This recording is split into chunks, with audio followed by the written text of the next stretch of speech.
ఏది అయినా ట్రై చెయ్యి ఆచి చికెన్ మసాలా. ఆచి చికెన్ మసాలా.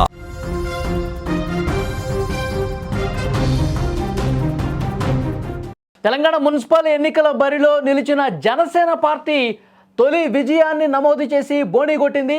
నల్గొండ జిల్లా నేరేడుచర్ల మున్సిపాలిటీ 14వ వార్డు నుంచి పోటీ చేసిన జనసేన అభ్యర్థి అర్రూరి విజయలక్ష్మి ప్రత్యర్థి మీద ఘన విజయం సాధించింది.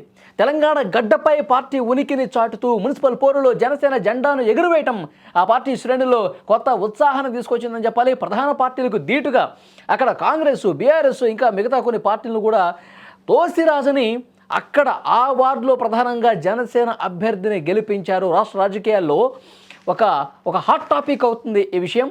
సో ఎందుకంటే మధ్యలో కూడా తెలుగుదేశం పార్టీ అభ్యర్థిని అక్కడ గెలిపించినటువంటి పరిస్థితుంది, ఇక్కడ జనసేన పార్టీ అభ్యర్థి గెలుపొందినటువంటి పరిస్థితుంది. సో మున్సిపల్ ఎన్నికల్లో ఒక కొత్త సమీకరణాలు కనిపిస్తున్నాయి, ఒక కొత్త మెరుపులు కనిపిస్తూ ఉన్నాయి. సో భవిష్యత్తులో ఆ పార్టీలు ఇక్కడ పోటీ చేయడానికి బలం పెంచుకోవటానికి ఉన్నటువంటి ఒక స్కోప్, ఒక సంకేతం అనేది కనిపిస్తూ ఉంది. సో ఇదే విషయానికి సంబంధించి మరింత ఇన్ఫర్మేషన్ తెలుసుకునే ప్రయత్నం చేద్దాం. మా ప్రతినిధి సాయి లైవ్లో సిద్ధంగున్నారు. సాయి, సో మెరుపులు అయితే కనిపిస్తూ ఉన్నాయి మనకి. జనసేన పార్టీ అభ్యర్థి కూడా ఇక్కడ గెలిచినటువంటి సిచ్యువేషన్ ఉంది. ఈ గెలుపుని, ఈ విజయాన్ని ఆ పార్టీ శ్రేణులు ఎట్లా చూస్తూ ఉన్నాయి? వాళ్ళు ముఖ్యంగా నేరేడుచర్ల మున్సిపాలిటీ గురించి చెప్పుకుంటే వాళ్ళు చాలా పోలింగ్ కూడా ఎక్కువ జరిగింది. 79.24% ఇక్కడ నేరేడుచర్లలో పోలింగ్ పర్సంటేజ్ అనేది నమోదవ్వడం జరిగింది. ఓటర్లు చాలా చైతన్యవంతంగా ఇక్కడ ఓట్లు వేశారు. కొన్ని వార్డుల్లో అయితే 9వ వార్డు కానీ మిగతా వార్డుల్లో 85-80+ కూడా పోలింగ్ నమోదైంది వాళ్ళు. అందుకే ఈ భారీ పోలింగ్ అనేది ఏ పార్టీకి ఎవరికి అధికారం కట్టబెడుతుంది అనేది ఊహించలేని పరిస్థితి ఏర్పడింది. అందుకే ఇప్పుడు ఊహించని విధంగా 14వ వార్డు నుంచి జనసేన అభ్యర్థి గెలవడం అనేది ఒక్కసారిగా హాట్ టాపిక్ గా మారింది.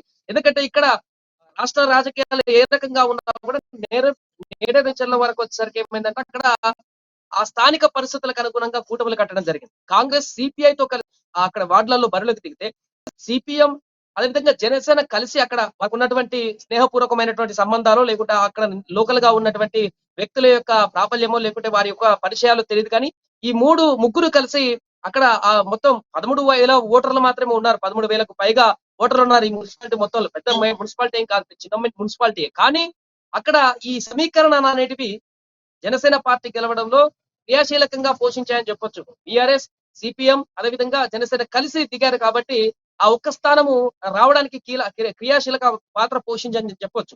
ఏదేమైనా కూడా జనసేన ఇప్పటికే ఒక ఖమ్మంలో అక్కడ టీడీపీ ఒక మెరిపించి ఒక వార్డు కైవసం చేసుకున్న సందర్భంలో హాట్ టాపిక్ గా మారితే ఇప్పుడు నల్గొండ జిల్లాలోని నేరేడుచర్ల మున్సిపాలిటీలో జనసేన పార్టీ అభ్యర్థి గెలిచి అక్కడ ఒక సంకేతాన్ని ఇవ్వడం జరిగింది. అంటే ప్రతి పార్టీకి కూడా ఇక్కడ స్థానం ఉంది అనేటువంటి ఒక సంకేతం అయితే కనిపిస్తుంది తెలంగాణలో. ఊహించని విధమైనటువంటి ఈ యొక్క రిజల్ట్స్ కారణంగా, ఎందుకంటే అక్కడ పరిస్థితుల కారణంగా జనసేన పార్టీ ఇక్కడ గెలుపు సాధించడం పట్ల, అంటే యాక్చువల్గా జనసేన పార్టీ తెలంగాణలో పవన్ కళ్యాణ్ గారికి సంబంధించిన అభిమానులు ఉండొచ్చు, జనసేన అభిమానించే వాళ్ళు ఉండొచ్చు, కానీ అంటే గెలుపును శాసించే పరిస్థితుల్లో అక్కడ ఎందుకంటే ఎప్పటి నుంచో వేళ్ళునుకుపోయినటువంటి అధికార కాంగ్రెస్ కావచ్చు, మొన్నటి వరకు అధికారంలో ఉన్నటువంటి బీఆర్ఎస్ కావచ్చు, సో వీటన్నిటినీ కాదని జనసేన అభ్యర్థిని గెలిపించిన పరిస్థితి ఉందంటే, అంటే ఇక్కడ అభ్యర్థిని చూసారా, లేదంటే పార్టీ కూడా కొంత ప్లస్ అయిందని చూడాలా, ఎట్లా చూడొచ్చు?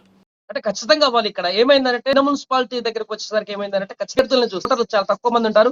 ప్రజలందరూ కూడా వారిని ఐడెంటిఫై చేయడానికి, అభ్యర్థులు కూడా ప్రజలందరినీ కూడా వారి యొక్క ప్రచారంలో భాగంగానే లేకుంటే మ్యానిపులేట్ చేయడానికో లేకుంటే వారిని ఒప్పించడానికి ఒక స్కోప్ ఉంటుంది.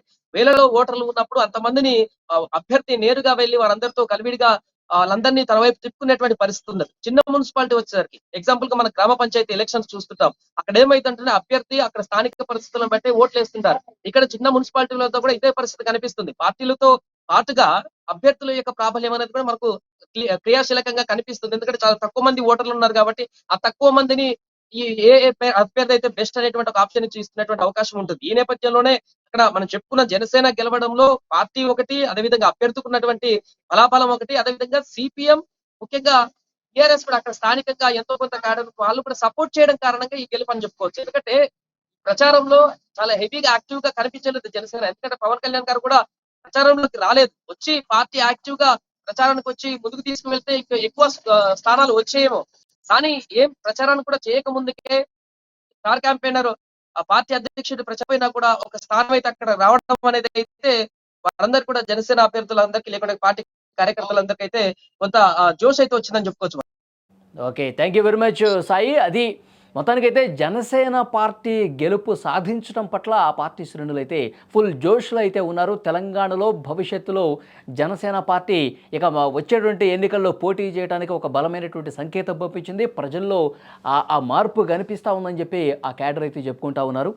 జనసేన పార్టీ ఇక భవిష్యత్తులో తెలంగాణలో కూడా ఎంటర్ కావాలి. తెలంగాణలో అన్ని రాజకీయ పార్టీలాగే, ఇక్కడున్న రాజకీయ పార్టీలాగే క్రియాశీలకంగా వ్యవహరించాల్సినటువంటి అవసరం ఉందని గుర్తు చేసే విధంగా ఈ ఎన్నిక అని చెప్పి ఆ పార్టీ నాయకులు చెప్పుకుంటున్నటువంటి పరిస్థితి ఉంది. సో అక్కడ మనం మదిరిలో చూసాం, తెలుగుదేశం పార్టీ జెండా రెపరెపలాడింది.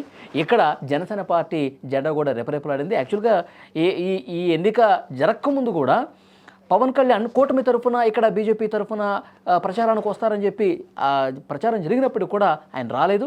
సో భవిష్యత్తులో ఇప్పుడు ఈ గెలుపుని చూసిన తర్వాత మనం బలం పుంజుకోవాల్సిన అవసరం ఉంది, ఇక్కడ మన పార్టీని నిలుపుకోవాల్సినటువంటి అవసరం ఉందని చెప్పి ఆ అధినాయకత్వం భావిస్తే కనుక డెఫినెట్గా భవిష్యత్తులో ఇక్కడ కూడా పార్టిసిపేట్ చేసే అవకాశం ఉందని చెప్పి ఈ ఫలితాలు రుజువు చేస్తూ ఉన్నాయి.